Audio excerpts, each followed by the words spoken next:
ये सिर्फ एदाद-ओ-शुमार नहीं है, ये 1000 से ज़्यादा ज़िंदगियाँ हैं, 1000 से ज़्यादा कहानियाँ हैं। ऐसे घर जहाँ कभी बच्चों की हंसी गूंजती थी और आज वहाँ खामोशी और मलबा बाकी रह गया है। गाज़ा में जंगबंदी के मुआहदे के बावजूद खून बहना बंद नहीं हुआ। गुज़िश्ता चंद महीनों में 1000 से ज़ायद फ़िलिस्तीनी अपनी जान गंवा चुके हैं। ताज़ा हमलों में एक पूरा ख़ानदान और अल जज़ीरा के एक सहाफ़ी की भी जान चली गई।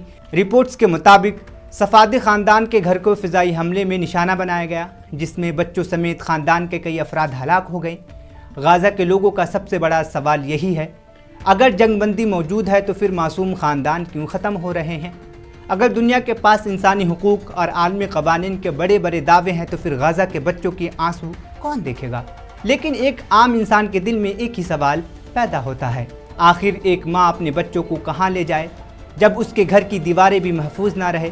अक़वाम मुत्तहिदा और दुनिया की बड़ी ताकतों से सवाल है, क्या जंगबंदी सिर्फ कागज़ों पर रह जाएगी? क्या मासूम शहरियों की हिफाजत के लिए कोई मौसर कदम उठाया जाएगा? और कब तक आम लोग जंग और सियासत की कीमत अपनी जान देकर चुकाते रहेंगे? क्योंकि जंग में सबसे बड़ी हार किसी फ़ौज की नहीं होती, सबसे बड़ी हार इंसानियत की होती है। जब एक बच्चे की हंसी मलबे के नीचे दब जाए तो सिर्फ एक ख़ानदान नहीं, पूरे इंसानियत खामोश हो जाती है। अमन सिर्फ मुआहिदों से नहीं आता, अमन तब आता है जब हर इंसान की जान की कीमत बराबर समझी जाए। एक सरफिरा जो बार बार अपनी ताकत के बलबूते पर मासूम लोगों पर जुल्म की इंतहा कर रहा है, जिसे मासूम की चीखें सुनाई नहीं दे रही। इससे पहले ये सरफिरा अपनी ताकत के नशे में किसी और शहर को वीरान कर दे, हम रुक कर एक कविता सुनते हैं जिसको लिखा है विस्लवा शम्बोश्का ने, जिसका शीर्षक है अंत और आरंभ। हर युद्ध के बाद किसी न किसी को सब कुछ ठीक करना पड़ता है। आखिर चीज़ें अपने आप तो ठिकाने नहीं लग जाएंगी, किसी को सड़कों से मलबा हटाना पड़ता है ताकि लाशों से भरी गाड़ियां गुजर सके।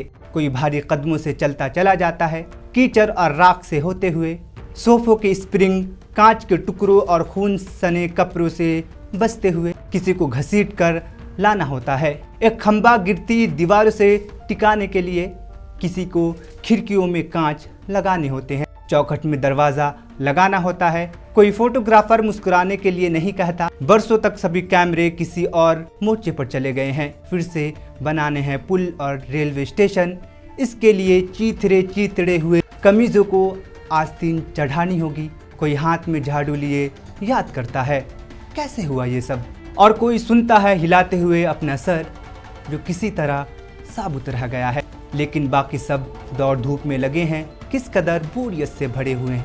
कभी कभार ही सही कोई अब भी गड़े मुर्दों की तरह उखाड़ लाता है, झाड़ियों के पीछे से एक जंग खाई बहस और कचरे के ढेर में डाल आता है। वे जो ये सब जानते थे उन्हें रास्ता छोड़ देना होगा, उनके लिए जो बहुत कम जानते हैं या उससे भी कम, यहाँ तक के कुछ भी नहीं जानते। और उस घास पर जो सारे कारणों और परिणामों को दबा लेती है अपने नीचे, दांतों में तिनका दबाए कोई होगा लेटा अनमना सा देखते हुए।